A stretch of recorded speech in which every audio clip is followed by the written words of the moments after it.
Good afternoon. I want to thank everyone for joining us today. My name is Lindsey McKay. I'm the owner and lead advisor of McKay Wealth Management. I'm also going to be joined today by Andrew Lee, one of our advisors, who also is a certified Social Security claiming specialist. We're going to talk about Social Security today, and this typically brings up a lot of questions from the audience. So just a little housekeeping, we are having everyone in a listen only mode. So that means that if you do have a question, I ask that you put it in the question and answer box, which is in the bottom middle of your screen. I encourage you to post any questions that you might have, because if it's on your mind, it's probably on someone else's as well.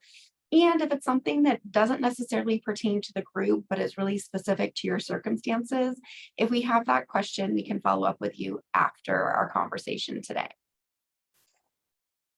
We are going to get into understanding a little bit about Social Security. We're going to talk about an overview of the program, how the benefits work, and strategies for claiming.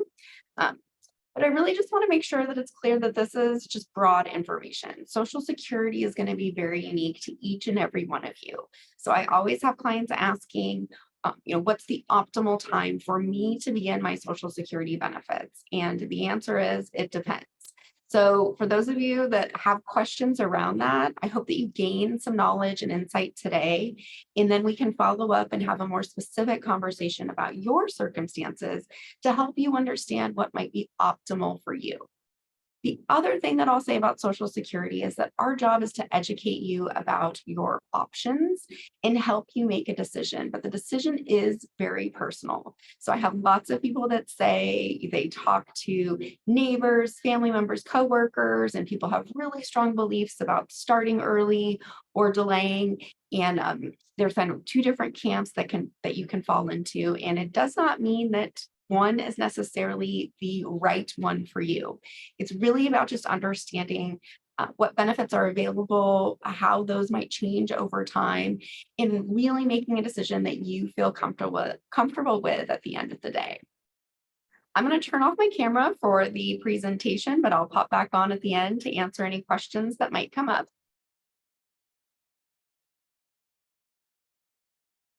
I think most of us are fairly familiar with what Social Security is. It is a guaranteed income source that many of us depend on in retirement. So I think that first piece is very clear. It's something that is a lifetime benefit that will continue to be available to you as long as you're living.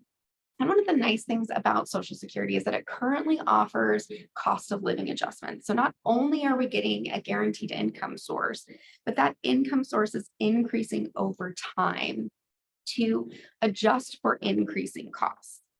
In addition to the benefits that you receive, you'll also see here that there's survivor, spousal, and disability benefits. So we're going to talk about each one of these in more depth today. This is really the way that your family can benefit from your Social Security benefits. So that's where we see the survivor and spousal benefits. Disability benefits do work differently, and they are actually a totally different funding source. So I did want to take a moment to hit on Social Security disability, because that's something that people ask about frequently. And so the important takeaway from this piece is that you can be eligible for disability benefits before reaching a full retirement age. And that's because it's a different program than the Social Security retirement benefits. You'll see here that it also says that because they're separate programs, it doesn't impact your retirement benefit. So if something did occur where you were going to qualify for disability benefits ahead of reaching your full retirement age, you will still have access to that full retirement age Social Security benefit in the future. No impact with those two. But the other thing you'll note here is that we do see that disability benefits can be difficult to qualify for. So that is just to say, if you or someone you know thinks that you might be eligible for disability benefits, you are able to apply for those ahead of reaching any of the Social Security required ages, but also know that the process is a little bit more in depth and requires a little bit more documentation than Social Security retirement benefits, which you're automatically entitled to at certain ages. Um, Survivor benefits, we're going to talk more later about widow benefits. So that's really where your spouse has survivor benefits. But I did want to also touch on the fact that there are circumstances where a child would be able to collect benefits as well. So we've seen this happen for clients where typically you have children that are 18 or younger or under 22 if they're not in attending college. So this is something where a parent passes away and you have a dependent that is still being supported by that parent or in some instance grandparent. So this is a circumstance or a situation where the circumstances would be very specific as to whether or not it would be a qualifying event, which is something that we want to make sure we're educating you on, is that there are benefits for your family, not just your spouse, depending on the structure of how they are dependent on. So again, we talked about really people are always interested in Social Security and when should I be thinking about applying and what's the right time? And so the part that we want to talk about here is that Social Security is just one aspect of the full picture that you have for retirement income. And so while we focus on that and plan for when might be the optimal time for you to start your benefits, we also want to be looking at it in the bigger picture of all of the other retirement income and assets that you might have. So when we work with clients as far as determining when's the best time to start Social Security, we're looking at the personal savings that you have, retirement accounts that you have, 401k and IRA, and that includes Roth dollars as well. Any other income sources that you might have. Pensions are noted here, but rental income, or if you have a business buyout, other income sources and when those will be received is a really important part of planning. Deferred and immediate annuities also falls into that income piece. A lot of annuities have income components to it. And when we are going to trigger or start those income benefits could be a deciding factor in how that matches up with when we should be targeting Social Security benefits to start. And then another asset that we look at would be any cash value life insurance. So really, this is just to say that Social Security is not viewed in a vacuum. We're viewing it as part of your overall plan, all of the other income sources and assets that you might have, and helping you optimize all of these different pieces together. So after we start to think about the different pieces of our financial picture that we have and that can support us in retirement, another piece, these are other questions that we really start to think about. Do I need the income right away? You'll see later that majority of Social Security claims happen on the early side. So people start with reduced benefits. And if you need the income, that might make sense. But if you don't need the income, are there other strategies or planning that we could do to take advantage of being in a low tax situation until you start Social Security and delay those benefits until you reach your full retirement age, which we'll define momentarily, or potentially delay it until age 70 so that you can have increasing benefits until then? Will I continue to work? That's another question that we're going to address because prior to certain ages, you actually get a reduction in your Social Security benefits if you are still working. So does it make sense to be collecting benefits if they're actually going to be reduced due to other income? Is my spouse provided for adequately? This is going to be a really large piece of the puzzle that we look at because when we think about the benefits for a couple, we're looking at the total long-term picture. And if one spouse outlives the other, unfortunately, you lose a Social Security benefit.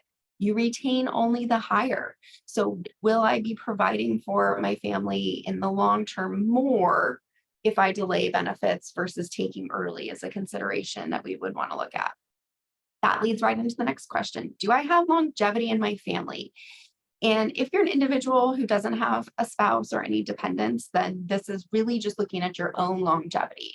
But if you're in a situation where you are married and someone would collect benefits um, on your record as well, or if you have dependents that could be collecting, this piece of longevity is going to be a really important component that we will dig into towards the end of today's presentation.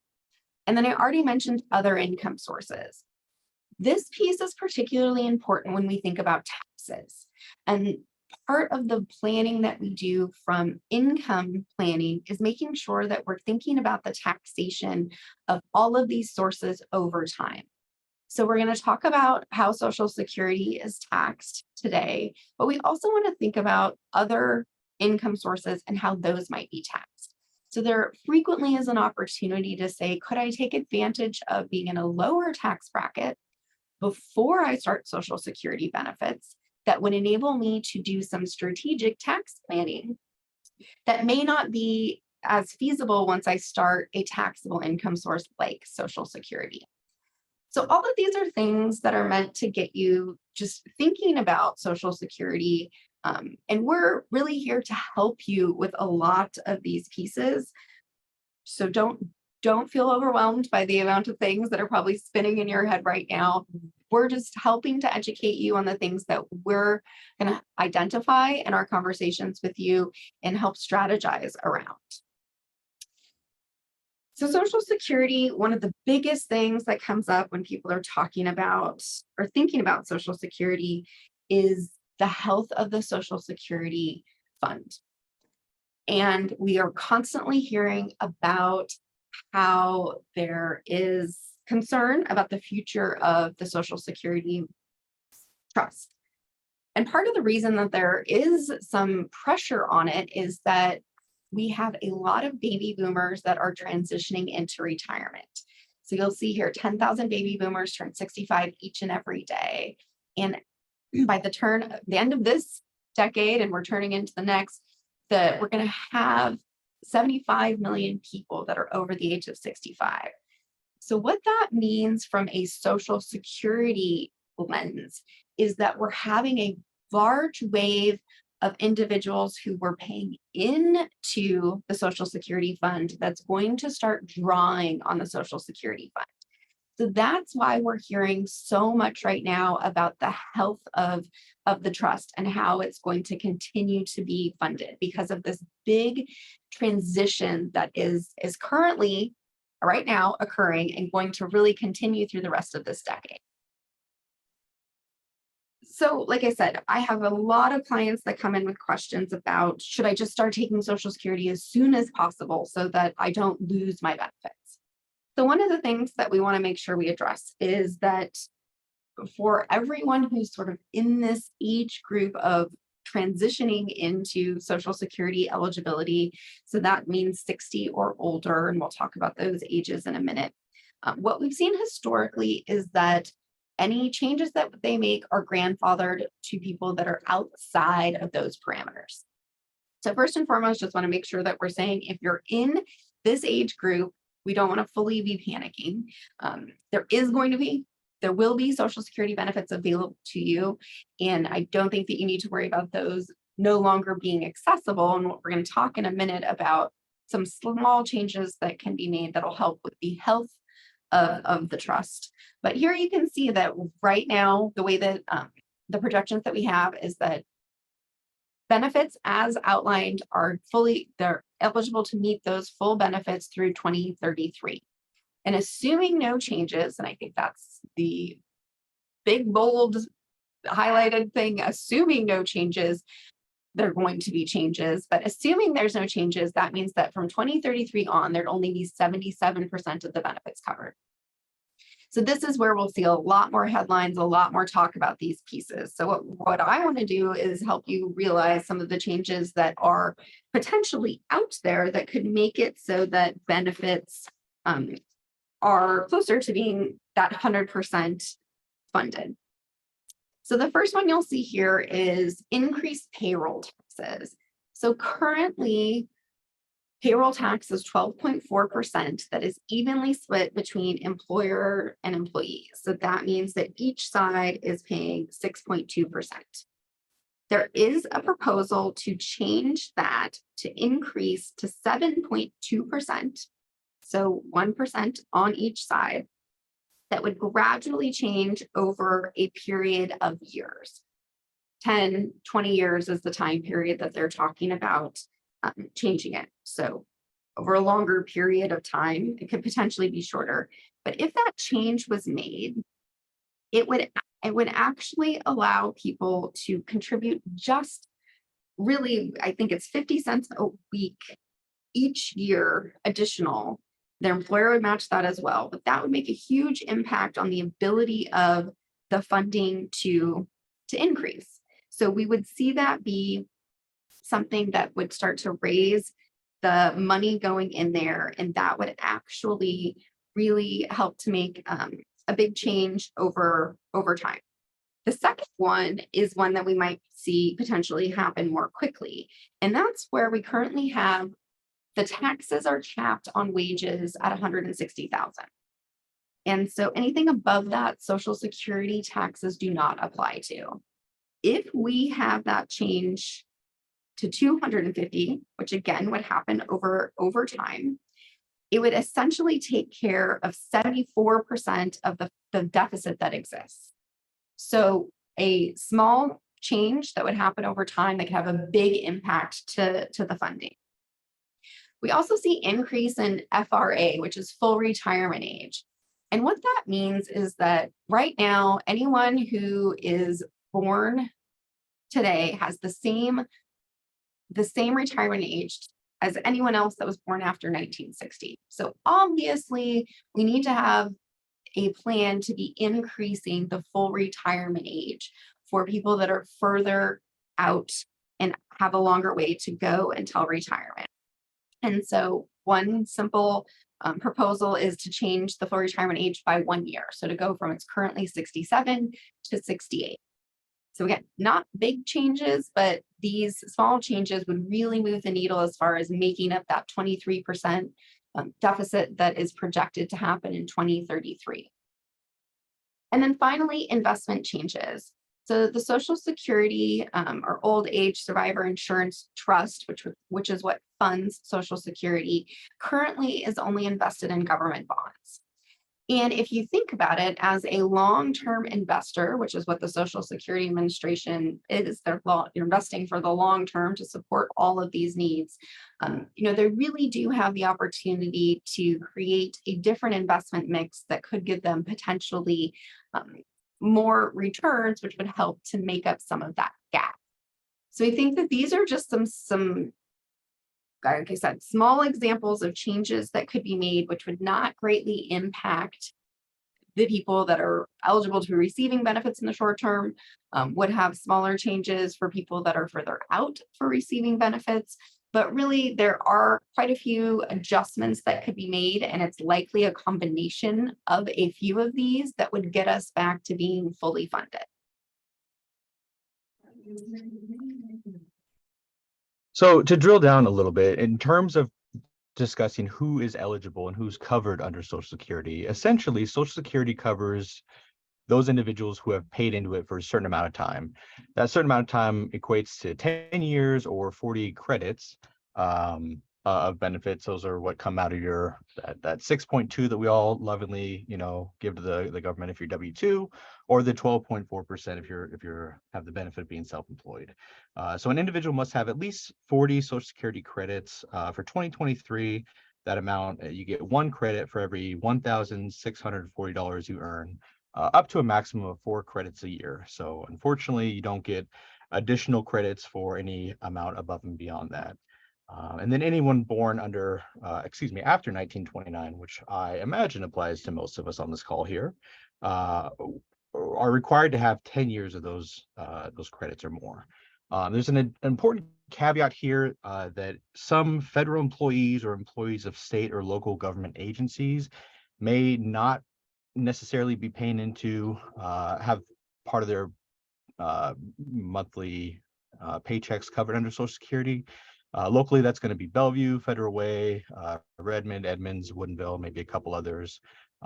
Instead, they pay into the Municipal Employees Benefit Trust, which is a whole other thing that we don't need to go into, but just to provide a little bit more context, some federal and again, local, state or government employees may be kind of exempted from this. But for the rest of us, 10 years of credits, 1 credit for every $1,640. So jump into the next slide. So what is that amount? What does your Social Security amount come to? So the primary insurance amount, the PIA, is that benefit that a person would receive if they basically elect to begin receiving benefits at their normal retirement age, or what Social Security calls the full retirement age. This is not going to be from this amount. There will be a calculation if you take it early, or possibly deferral credits if you take it late. But this is the amount that kind of your 100% of your total value that you've paid into for all these years. That's what your Social Security retirement amount is at your full retirement age. For 2023, that amount is capped at $3,627. Then there will be additional possible cost of living adjustments and everything like that on top of there. But for the purposes of calculating, that's where we get to. So what is the full retirement age? Well, that's a great question. What a great segue. Thank you. So that is defined by the Social Security Administration. Once upon a time, it used to be 65, but as we can see on this chart, it started to increase in subsequent years. And as Lindsey mentioned, anyone born on or after 1960 all has the exact same Social Security retirement age. So I have the same age for Social Security, full retirement age as my aunt, who was born, quite a few years before me. Basically, if you were born between 1943 and 1954, at age of 66, 1960 and after, for right now, pending any, legislative updates, that's 67. And then between there, it's going to be 66 in a couple of months. We'll jump to the next slide. So this is where we're going to start to kind of all put everything together. There's going to be a whole bunch of numbers and kind of things thrown, but sometimes kind of walking through it together can provide a little bit better context. So for this individual, their full Social Security retirement age is 66. For illustrative purposes, their PIA, their basically unreduced, unadjusted benefit at full retirement age, is $1,500. And then we can see that there's going to be a reduction if they take it early, and there's going to be deferred retirement credits, or DRCs, if they take it late. The math for deferring is pretty easy. It comes out to about 8% a year. It's actually 2/3 of 1% per month, but easy math, 8% a year. Up to age 70, you can't defer beyond 70, so it's capped at that, basically 4 years times 8%, or 32%. So you get 132% at age 70. And then you'll notice the math isn't quite as friendly if you take it early. Just to say what the math is, it's basically 5/9 of 1% for the first 36 months, and then 5/12 of 1% for the months beyond that.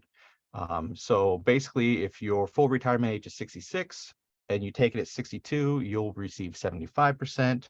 And then if we jump to the next slide, if you take it at your full retirement age is 67 and you take it at 70, there we go. If your full retirement age is 67, you take it at 62, then the math comes out to being you'll receive 70%. Now you'll notice that as the full retirement age increases, the deferral age does not increase. You're still capped at age 70. So instead of 132%, the maximum increase is 124% of your retirement benefit. So now if we jump to the next slide. So in trying to put this all together, it can be a little tough because there's a lot of uncertainty, and just trying to find some sort of break even can be tough, but this is a very rough approximate break even. If we look at a benefit at full retirement age being 67 of $23,832, if you were to take that as soon as possible at 62, it would be about half the benefit you would receive on a monthly basis if you were to defer it until age 70. However, you'll see that if you look at that kind of bright green line there, that's if you take it at 62, that amount's going to be higher until somewhere between age 75 to 77, depending on if you take it at full retirement age or you defer. Some people may have extraneous circumstances where it makes sense to take it sooner rather than later. There can also be, like we'll talk about in a couple slides, different strategies to kind of defer. If you're married and looking to provide kind of coordinate benefits between you and your spouse, there can be some planning opportunities there. But then if we carry those bars out to age 90, you can see that there's about $175,000 difference at age 90 between taking as soon as possible at 62 and then deferring until age 70. The good news with retirement income planning is that people are living longer. And the bad news from retirement income planning is that people are living longer. You can be someone like my dear grandfather who just passed away at 96. A couple months ago, he received Social Security for about 31 years. So he received Social Security for longer than my mortgage, which is great that we had many, good memories and things like that. But in terms of trying to make this sort of lifelong decision for the rest of your life that could potentially impact you and your spouse, trying to find the break even there can be kind of a juggling act that, Lindsey and I are happy to help with. So jumping to the next slide, again, why do people defer? You're going to get more money at 70. Why not take it at 70? There can be a number of circumstances that may, impact. Lindsey's point earlier about, concerns about the solvency of Social Security, if that's going to keep you up at night and you have additional funds and sources of revenue or income to kind of offset the difference, that might not be, as much of a concern for you. You might not be aware of the benefits of deferring. Maybe all your friends and family members have all taken it at 62, like many Americans do. And that's just kind of what you know and what you've heard. So you opt to do that too. There can be a number of, again, circumstances that make sense to take it sooner rather than later, and many more reasons that people just choose to take it sooner rather than later. But to Lindsey's point earlier, that our job is to educate so you can make the most informed decision for you and prevent you from, kicking yourself years from now. Great. Thank you, Andrew. We did have a question come in that was asking about, high inflation, how that impacts whether or not it still makes sense to delay until 70 or potentially wait until your full retirement age. And when we think about higher inflation, that actually makes it be even more of a case to wait and start your benefits later. And the reason why is because you get cost of living adjustments on your benefits as soon as you're eligible. So 62 and on, you'll see your benefits increasing with these annual cost of living adjustments. So you get that plus that delayed increase. So the compounding effect of those two pieces. So you ultimately start with a much higher benefit at 70 and then get cost of living adjustments on that 70 benefit over the rest of your lifetime. If you or your spouse or a dependent family member have longevity, where we really make the most money on Social Security is on the long end. And so as Andrew was pointing out with that break-even point, we have to live past that break-even piece. But once we're on the other side of that, that's where we really start to see those gaps widening. And because inflation will give us higher cost of living increases, plus that increase for delaying benefits, unless you have a problem meeting your income needs due to inflation in the short term, it really does make a compelling story to continue to delay those benefits to age 70. So this is, I think, just as Andrew was highlighting, that a lot of people start Social Security benefits early because it's very much a bird in hand. These benefits are out there. I want to get I want to get that income coming in. And for a lot of people that can make sense, but we look at it as a need-based. If you need those benefits or you have any of those considerations that we just went through, if the health concerns or other factors, we want to have it be something that is driving starting it early, because if we live past those break-even ages, we end up leaving a lot of money on the table.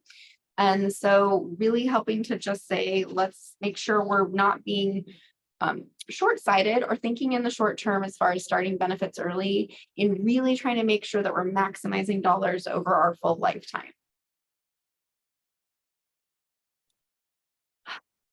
This is just again, the number of people that are starting early. And I think this is where we start to think about we know that majority of people are electing early benefits, but then we see 8 out of 10 cases, couples are living longer and could have benefited more from taking those bigger dollar amounts at full retirement age or age 70. So longevity risk is a big factor that we look at for trying to make sure that we're maximizing benefits. I'm sure that this is not anything new to anyone on the call. We have life expectancy for men and women on each sides of this, and in the middle is how it averages out for a couple. So at birth, a male's life expectancy is 74 years, a woman's was 80, and so that is 77 for the both of them. But at age 65, so if this man-woman couple are currently 65, they've reached that age, their life expectancy beyond that is listed below. So a 65-year-old male today has a life expectancy of 82. A 65-year-old female today has a life expectancy of 86. And then in the middle, that averages out to a life expectancy of 84. So when we think about that break-even point, we want to make sure that we're thinking not only about ourselves as individuals, but how it comes together for collective benefits as a couple. Because you'll see when we start to talk about survivor benefits, you lose a Social Security benefit, and so the lower of the two, and retain one. So a lot of times we'll do planning where we're thinking about the unit as a whole rather than an individual, and making sure that at least one person in the couple is maximizing their benefits. Healthcare costs is another consideration when we're thinking about that long term. And I touched on this a little bit as far as the benefit of having those cost of living increases with Social Security. You will see these stats across the board in a lot of different ways. The number one thing that's kind of an unknown or concern to retirees are these medical or long-term care expenses. So that's just to say, I've figured out my daily life, my expenses for what I need from a day-to-day basis, including vacation, travel, dining out, entertainment. I feel like I have all of those things covered. What I don't know is this possibility of higher or unexpected medical costs in the future. And how do I feel confident about that piece? So you'll see here that the estimated healthcare costs for a married couple that are 65 that will have for the remainder of their life is $295,000. The long-term care projected expenses are $84,000. 85. What I will say is that these vary based off of location. And so while that is a national average, we do unfortunately have higher medical costs in this part of the country. So when we are using numbers for our planning, we will use some local numbers as opposed to some of these national averages. But the other thing that is a big factor in why healthcare costs are such a concern is that they're rising at a higher rate than other costs. So obviously we're in a period of heightened inflation right now. So in this moment, we actually are seeing healthcare costs not rise as much as other things, but historically we're seeing that healthcare costs are on average rising at closer to 5.5% than inflation numbers, which on average again are closer to 2.5%. So how are we going to protect ourselves in the long run? Having a higher Social Security benefit is one of the ways that we can project on that longevity side, but also then making sure that we are spending less of our own money to help save for healthcare. So I'll say that again, because I think that's a piece where sometimes people can get a little confused. So if we are taking higher income from Social Security by waiting until full retirement age or delaying until 70, over time, that means that we're having more money come in from Social Security, which requires us to spend less of our own monies. And that then allows that bucket to fill, grow, build up to be able to have funds to help support these unknowns in the future. And if we don't have these healthcare costs or long-term care costs, then that's money that becomes planning for next generation or other expenses.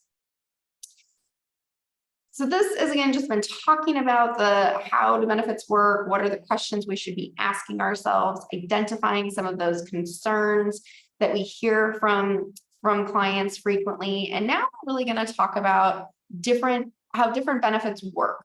So the system changes over time, and we get a lot of questions about strategies for claiming and other possible scenarios. And so we're going to walk through some of these today and hopefully answer some of those questions. But if we have more questions about your specific scenario, we want to make sure that we hear from you and can address those as well. So Andrew, let's hear some basic strategies for spousal benefits.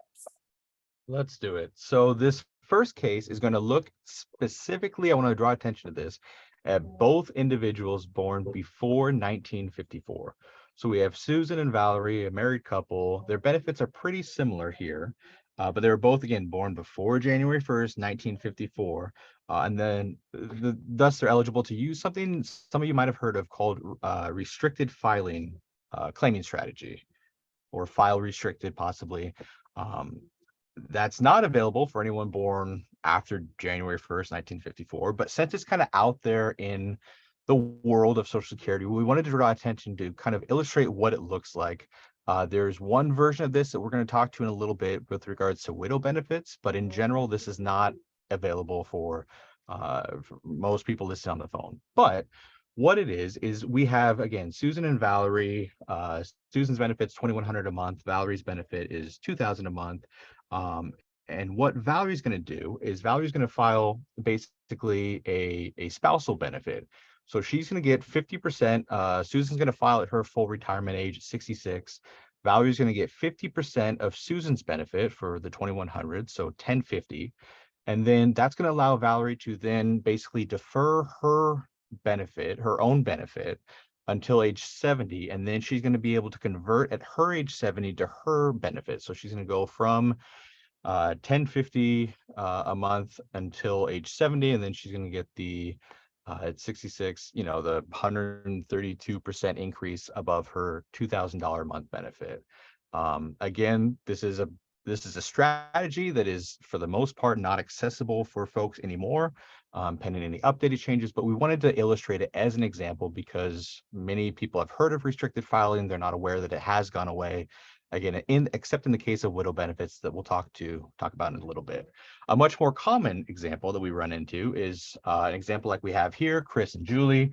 It's a 4-year age difference. Their full retirement age is at least 66. For the purpose of this, we're going to say it is 66. What the goal is to maximize Julie's survivor benefit with basically delayed credits. So what we're going to look at doing is Julie wants to retire when she's 66. So she's going to do that. She's going to claim her benefit, her $2,000 a month benefit. Chris is not going to claim because they have additional sources of income and revenue and everything coming in. And so Chris is going to defer his benefit until his age 70. So his benefits can continue to grow until his age 70 at 8% a year. And then what that's going to do is that's going to allow, in the event that Chris dies before Julie, Julie's benefit would increase from the $2,000 a month to the $2,772 a month, which can be a really, again, lots of opportunity for different claiming strategies here. This can be one way where we want to, again, maximize Julie's benefit by trying to strategize around the timing of who claims when and where. And then the last example we have here is, again, now there's a 2-year age difference, but there's a pretty sizable difference between Tom's benefit at his full retirement age and Karen's benefit at her full retirement age. This is, not too uncommon. Maybe Karen, she's fully covered under Social Security, but maybe she, had to raise kids after, life happens. So in this case, what we're going to do is Karen's going to claim her reduced monthly benefit at $350 at her age 62, because again, her her full benefit is $500, but that's going to be reduced at her age 62 down to $350. But Tom's still working. So Tom's the primary breadwinner. And just like we saw the last slide, Tom's going to defer his benefit because he's still working. He's got additional revenue coming in until his age 70. So now the difference in the survivor benefit is going to be much more dramatic, where if Tom passes away before Karen, that Karen's benefit is going to increase from $350 a month to $2,376 a month. And by doing that, we can, again, maybe there aren't the life insurance, there's no life insurance in place. We're trying to protect Karen in a worst case scenario. And this is one example of how we can go about doing that.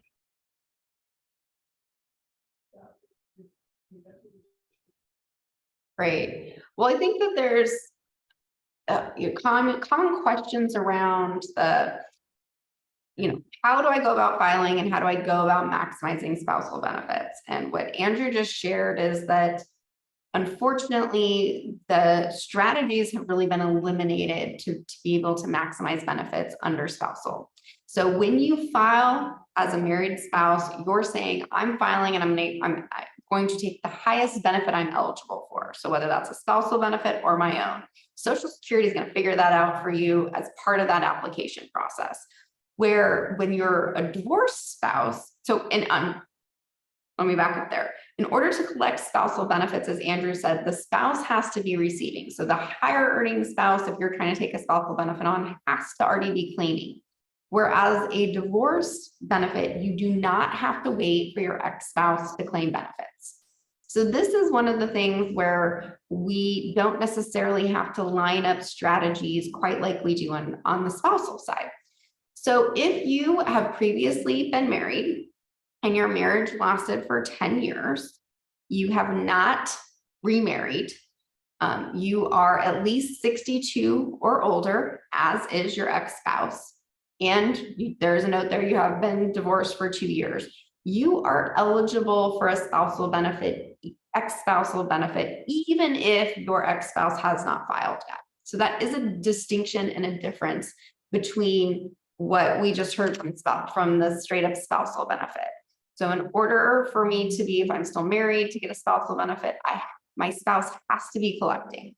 But if I'm divorced, my spouse does not have to be collecting, my ex-spouse, they just have to be eligible, which is 62 or older.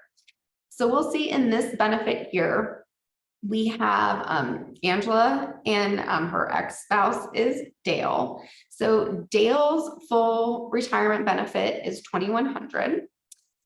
Angela's full retirement benefit is $1,500. So she's going to go ahead and apply for benefits at age 65. And so she's going to get the greater of what she's entitled to as a spousal benefit or her own benefit. And I'm sorry, this is at her full retirement age. So while she's 65 now, she's planning for what she's going to do at her full retirement age. And even though her benefit is higher and that's what she is going to get, she still wants to apply for spousal benefits. And the reason for that is if Dale were to pass away, she is going to jump up from her $1,500 a month to his full retirement benefit. So I get this question asked a lot from people that are divorced saying, do I even need to bother applying under my ex-spouses? And I always say yes, because even if your spousal benefit is not, or divorce benefit is not higher than your current benefit, the death benefit side could be. And so we always want to make sure that we're not leaving any of the benefit on the table. When we think about spousal benefits, I've already mentioned, as did Andrew, that we're thinking about both sides. So while you're living, but also while if you potentially pass away. And so let's talk a little bit about when someone is eligible for a widow benefit. So you need to have been married for at least 9 months. You, as a surviving spouse, become eligible at age 60. And interestingly enough, you can remarry after age 60 and still be eligible for benefits off your previous spouse. So that is something that does create a planning opportunity. And so a question that we will clarify and ask. And then your benefit is going to be 100% of your deceased spouse full retirement age benefit, depending on when you claim. So here's a good example that we'll go through. So James passed away at 62. His Social Security benefit at full retirement age was $1,600. So keep in mind that 1,600 is the maximum amount that Evelyn would be eligible for. So we look at her, and she's only 58, and she has a Social Security benefit of her own at full retirement age of 2,000. So we look at this and we say, okay, well, this is an interesting scenario where we actually can do some planning, because Evelyn is eligible for a survivor benefit as early as age 60. And while that benefit is reduced from James's full 1,600, she's eligible to take that, continue working, and build up her own benefit. So she could collect her widow benefit of $1,144, continue working and contributing to her own Social Security benefit. And at age 70, she can make a change over to collect under her own filing and get $2,640. So that's an example of where we're trying to look at all benefits that are available and leverage them for her circumstances. Now, it doesn't mean that that's the only strategy.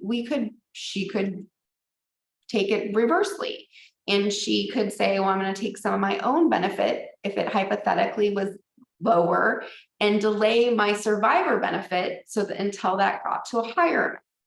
So the circumstances on what strategy makes sense from a widow's benefit is really going to depend on each individual's full retirement age benefit, and then figuring out what order we want to be starting those benefits in.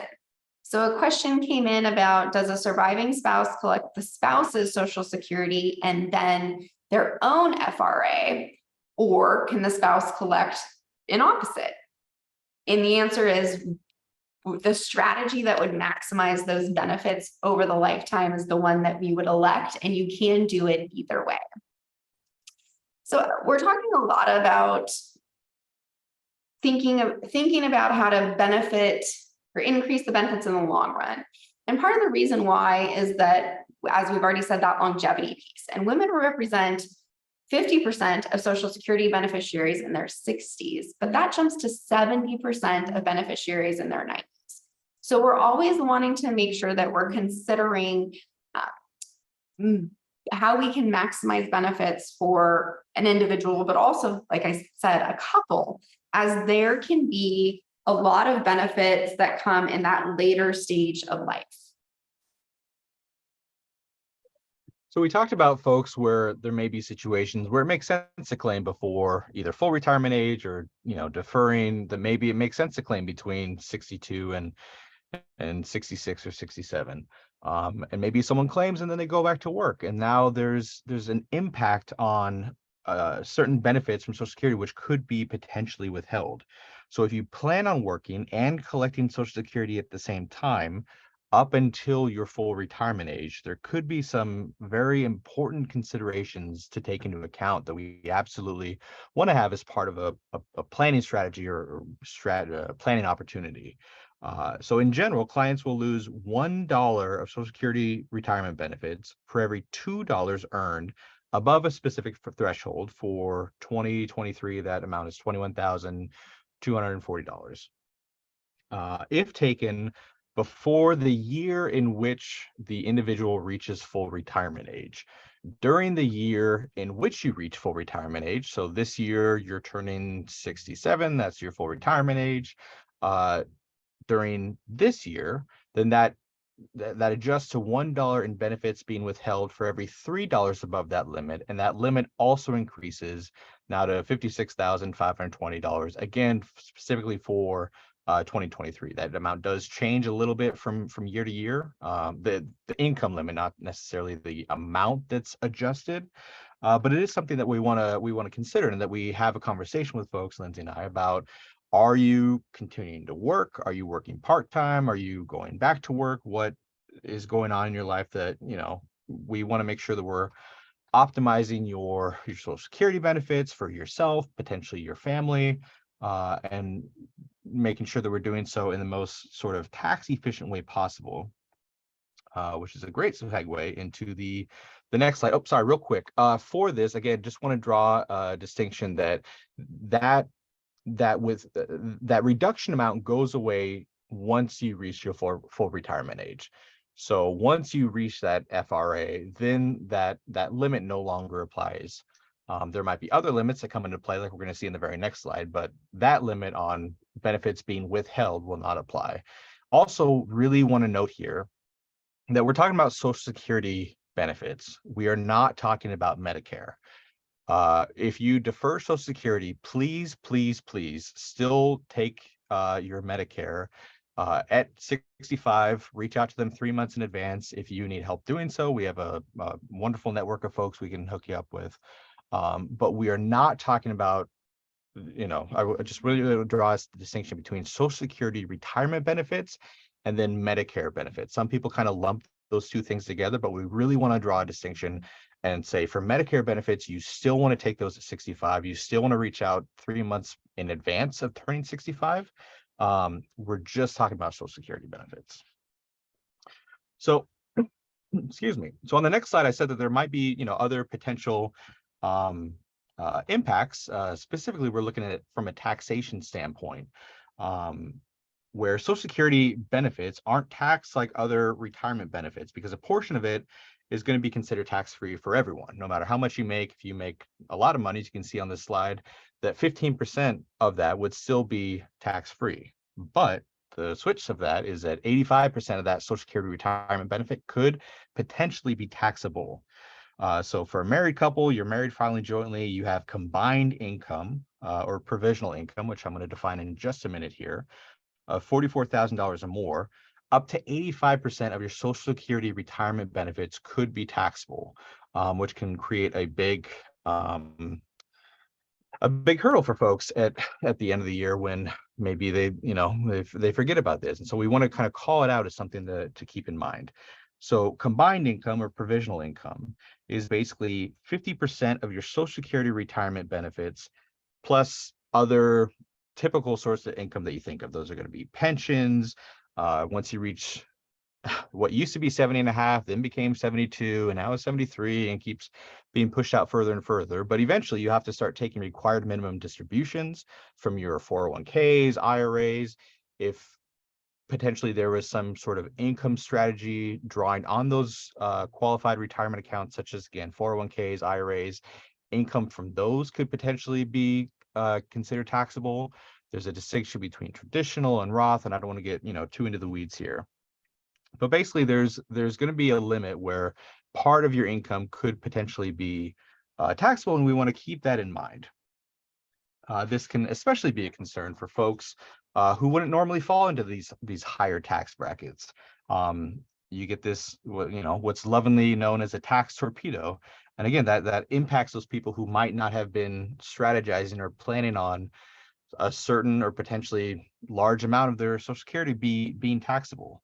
And so what we want to do is make sure that when we sit down and have this broad, in-depth conversation about not just when it makes sense to take Social Security, but what your plan is beyond taking Social Security. Do you plan on working part-time at Joanne Fabrics or Michael's or something that you enjoy doing? Do you plan on finding another job after working, and part of those benefits could be taxable? We want to make sure that we are strategizing how to go about claiming and making sure that we're doing so in the most tax efficient way possible. I think that's a really good point, is that a lot of people assume they're going to be in a lower tax bracket when retirement comes, and all too frequently are surprised to find out that they are not. So we're going to just real quickly think about the different types of assets that we have access to in retirement and how their taxation can play into the bigger picture. So we want to work with you to make sure that you have an income strategy. And part of that is to say, let's look at the different buckets of income sources that we have. So you'll see taxable income sources, that's pension, pre-tax retirement, dollars, interest, and dividends. We could also have other outside income, rental income, or other things that would fall into that category. Partially taxable, Social Security, Andrew just said, is up to 85%. Annuities, that has some tax deferral built into it. So there's some taxes and some portion of it that's non-taxable. Cash value life insurance. So any premiums that have gone into a cash value life insurance, you can take out without taxation. So that's something where only the earnings would be taxable. And then in the tax-free bucket, we have Roth IRA, 401k, municipal bond interest, life insurance policy loans. That's where you take loans against the cash value as opposed to withdrawals. And then health savings accounts, or HSAs. That's where we're putting money into an account to help cover future healthcare costs. And as long as those funds are used for healthcare expenses, you get a deduction when it goes in, and you don't have to pay any taxes on the earnings or distribution money when it comes out. So it's a really great tool for accumulating dollars for that healthcare concern that we talked about earlier in the long run. So depending on what age you are and thinking about Social Security and your big picture, one of the things that we like to do when we're helping clients plan is to think about how much we have in each one of these sleeves. And I'm sure when you're looking at it and seeing it, you're saying, I want as much as possible in that light green or tax-free category, and then partially taxable versus fully taxable. So some of that's are we putting too much into our taxable bucket now and wanting to lower our current tax liability, or should we also be thinking about how much we're putting into these other buckets that will be available down the road and could be really beneficial as we tax plan? So really, when we're doing an income strategy for you, these are the different types of considerations that we're looking at, and how can we maximize what's in these different buckets, not just today, but knowing that, as Andrew said, you're going to have required distributions in the future. You're going to have these other income sources that, for many of them, once they're turned on, are going to not be able to be turned off and be going for the rest of your retirement, which could be 20 or 30 years. So really, when we think about what are the things that we can help you do, we can obviously help to continue to educate you on your circumstances. But you'll see here a checklist of check Social Security wage history. We want to make sure that all of your earnings are accurately reflected and that there's no missing years. That's where an area where it could have the biggest impact if there was a zero in a year that should have earnings in it. We want to have a strategy for what your game plan is. And I always tell people that this is a plan A. It's always something that's subject to change. So if you're planning to have a delayed Social Security claiming strategy, but something happens that's going to change that, change your perspective on that. It could be a health scare. It could be just concern about the solvency of Social Security. It could be any number of things. You can always make that adjustment. So this is just saying we're going to have sort of a game plan of what we want, what we think we want to do. But once you're eligible for Social Security, it's something we can revisit each and every year. And we've talked about age 62, age 65, age 67, age 70. You can start your benefits any month after turning 62. So there's no having to wait until a birthday or having to wait until a milestone. So it's truly something that's always in your back pocket that you can initiate at any time. Just know it does take about 3 months for the application to be processed and money to go into your bank account. But there is a lot of flexibility after 62 for when you decide you want to start. Analyzing retirement income gaps. This is where we can provide a tremendous amount of value. Because for a lot of our clients, what happens is they retire and there's a few years where they're going to have a gap until they start Social Security, required distributions, whatever it might be. And their instinct is to say, let's fill that with Social Security or an income source that we can trigger right away. But that's not necessarily the best long-term strategy. So helping to identify what the gaps are, how long they last, and whether or not it does make sense to trigger an income source or use some of your own assets. Remember earlier I said we sometimes use more of our own assets in the beginning, because if we have a larger Social Security benefit down the road, that puts less pressure or demand on our own assets and allows them to grow over a longer period of time. Coordinate spousal benefits, we touched on that. It really has eliminated some of the strategies that are out there. So once you apply, you're applying for your own benefit and a spousal benefit, and Social Security is going to give you the higher of the two. So really what matters there is the age that you're applying. And then determine those break-even points. So Andrew showed that graph where it says, these are the different strategies and when they cross over. So living beyond that, you're making more income by starting at your full retirement age or delaying until 70. But until then, we're missing out on money coming in. And so that's definitely something that we want to consider for you and your circumstances, and help you understand when that break-even point is and how much money you're leaving on the table if you wait versus start early.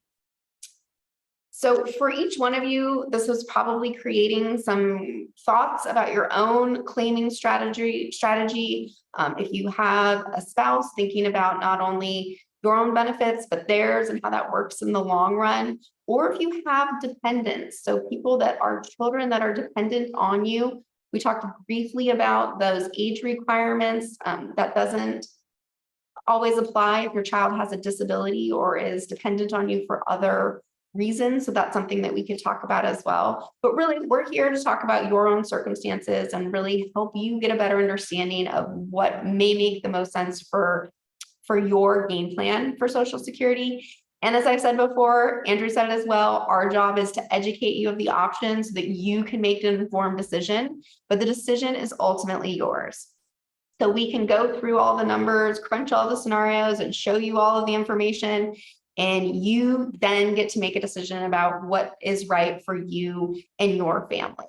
So that's just to let you know that this is unbiased advice, and we're really here to just help kind of pull back some of the complexities that exist around Social Security.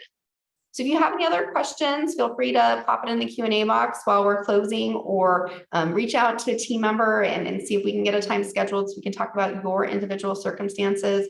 Social Security is a fantastic tool as part of your retirement picture. And so we really want to make sure that you have a good understanding of it, so that when we look back down the road, you don't wish that you had made a different election. That's one of the stats out there, is that when we're thinking about women specifically, say that they wish, because remember, there are 70% of those claimants at age 90, and they said, had I known that I was going to be collecting just one benefit once my spouse was gone, we probably would have made a different election.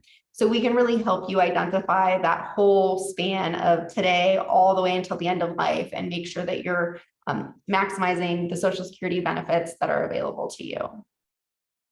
So with that, I'll thank you for joining, and we'll look forward to talking with you about your Social Security circumstances.